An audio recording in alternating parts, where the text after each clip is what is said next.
देखिए हरीश जी, लगातार राजस्थान की जनता एक बात देख रही है कि कांग्रेस जो है वो लगातार आपसी लड़ाई में उलझी हुई है। यही हालात भारतीय जनता पार्टी के हैं। कांग्रेस सरकार जब से बनी है उसके बाद इनका मानेसर कांड हो या राज्यसभा चुनाव के समय की बात हो, 3 महीने कांग्रेस सरकार ने होटलों में गुजार दिए। उससे प्रदेश की जनता प्रभावित हुई। कोरोना के दौर में भी जनता ने उसको भुगता जो कांग्रेस सरकार की आपसी लड़ाई थी। अब आप देखिए लगातार राजस्थान में जिस तरीके से फिर से कांग्रेस का एक युद्ध शुरू हो गया और नगर निगम में जिस तरीके से लड़ाई चल रही है, इसका जो प्रभाव है वो भी जयपुर की जनता पर पड़ रहा है। जयपुर के 135 प्रोजेक्ट में से महज 21 प्रोजेक्ट जो थे वो पूरे हो पाए हैं 4 साल में, और बाकी प्रोजेक्ट जो पेंडिंग है 49 प्रोजेक्ट तो जो है वो शुरू ही नहीं हो पाए हैं विवाद के कारण से। तो ऐसे में जयपुर का विकास कैसे होगा? दूसरी बात मैं आपको बताना चाहूंगा, नगर निगमों का एक बड़ा काम होता है सफाई। राजस्थान में जो नालों में उतर करके सफाई करने के कारण से 14 लोगों की मौत हो गई। वही दूसरी ओर जयपुर हेरिटेज ने 2 मशीनें खरीदी ऑटोमेटिक सफाई के लिए 75 लाख रुपए की, और जयपुर ग्रेटर ने 1 मशीन खरीदी। वो मशीनें आज तक जो हैं वो ढकी हुई रखी हुई हैं, क्योंकि मुख्यमंत्री जी जो है एक बटन दबाने वहां पर पहुंच नहीं पाए 5 महीने के बाद भी। उन मशीनों के रख रखाव पर महज 1 लाख मतलब महीने का 1 लाख रुपए खर्च हो रहा है। दूसरी ओर प्रदेश में 14 लोगों की मौत हो जाती है। ये बेहद शर्मनाक आंकड़े हैं राजस्थान के लिए। राजस्थान कांग्रेस को शर्म आनी चाहिए इन चीजों पे कि एक बटन दबाने अगर मुख्यमंत्री चले जाते तो शायद पिछले दिनों जो मई में जो 3 मौत हुई थी पाली में, शायद उस तरीके की मौतें राजस्थान में नहीं होती।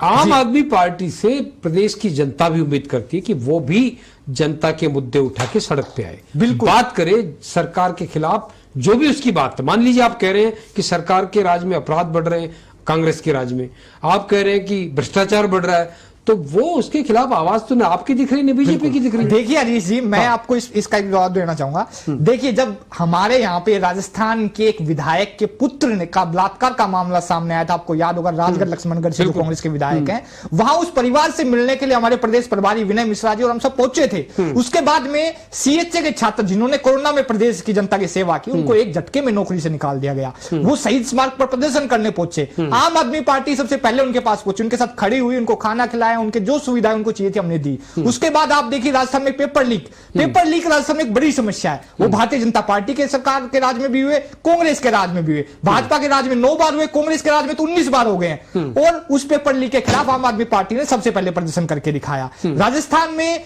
जो अपराध की जहां तक बात हुई, अपराध के मामलों में भी बढ़ते अपराध को लेकर के हमने जो है कांग्रेस का जो है लगातार प्रदर्शन किए, लगातार इनका विरोध किया हमने, लगातार जहां हमको खड़ा होना था हम खड़े हुए। महेश जोशी जी जो कांग्रेस के मंत्री हैं, उनकी प्रताड़ना के कारण से जयपुर में एक व्यक्ति ने आत्महत्या कर ली, उस मामले में भी आम आदमी पार्टी जाकर के खड़ी हुई। तो जहां भी जनता को जरूरत है आम आदमी पार्टी उनके साथ खड़ी हुई है। एक हमारा संगठन बन चुका है। एक तरफ आप सरकार के खिलाफ कह रहे हैं कि हमने सरकार के खिलाफ खड़े रहे, जो एकता यात्रा आप कर रहे थे वहां जाकर के बिहार में, आप गए वापस आ गए रूट करके, अलग चीज है। और यह भी कहा तमाम दलों के नेताओं ने कि स्थानीय स्तर पर अलग अलग परिस्थितियों में हम तालमेल करेंगे।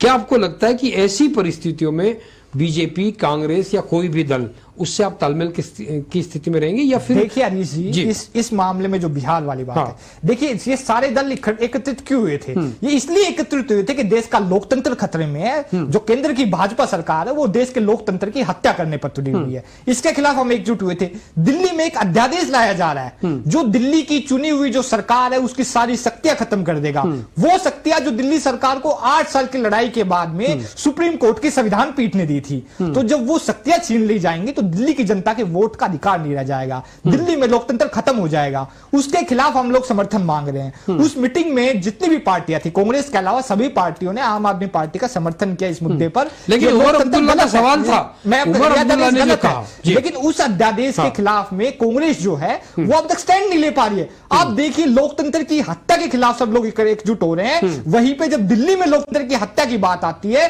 तो कांग्रेस के नेता जो है वो अब तक तय नहीं कर पाए कि उनको किसके साथ खड़ा होना है, दिल्ली की जनता के साथ खड़ा होना है या भारतीय जनता पार्टी की सरकार के साथ खड़ा होना है। आप कह रहे हैं वहां लोकतंत्र की हत्या हुई, उमर अब्दुल्ला कह रहे हैं कि हम ये बात जम्मू कश्मीर में कह रहे हैं, हालांकि उनका अपना स्टैंड है, लेकिन वो कह रहे हैं कि तब आम आदमी पार्टी हमारे साथ क्यों नहीं आती। वो कहते कि ये भी गलत था, ये भी गलत था। जम्मू कश्मीर के मामले में जहां तक बात हो रही है, हमने 370 का विरोध किया, वो कांग्रेस ने भी विरोध किया, वो सभी पार्टियों ने किया, देश की जनता ने स्वागत किया उस चीज का। उस मुद्दे पर आम आदमी पार्टी का स्टैंड साफ है। लेकिन जहां तक यूनियन टेरिटरी बनाने की बात आई थी तो हमने उसका विरोध किया था कि यूनियन टेरिटरी नहीं बनाई जानी चाहिए। तो हमारा स्टैंड बिल्कुल साफ है। हम लोग जो है इस समय देश में लोकतंत्र बचाने की लड़ाई लड़ रहे हैं और हम लोग तो पुरजोर तरीके से इस लड़ाई को लड़ रहे हैं। अब कांग्रेस को तय करना है कि उसको लोकतंत्र बचाना है या भारतीय जनता पार्टी की सरकार को बचाना है, राहुल बाबा को मुख्यमंत्री बनाना है, सॉरी प्रधानमंत्री बनाना है, ये तो कांग्रेस को तय करना है। लेकिन आम आदमी पार्टी तो तय कर चुकी है कि हम लोग तो केंद्र सरकार की तानाशाही के खिलाफ लड़ेंगे, देश के संविधान को बचाने के लिए वापस लड़ेंगे, महेश जी के पास लोकतंत्र को आता हूं। बचाने के लिए लड़ेंगे।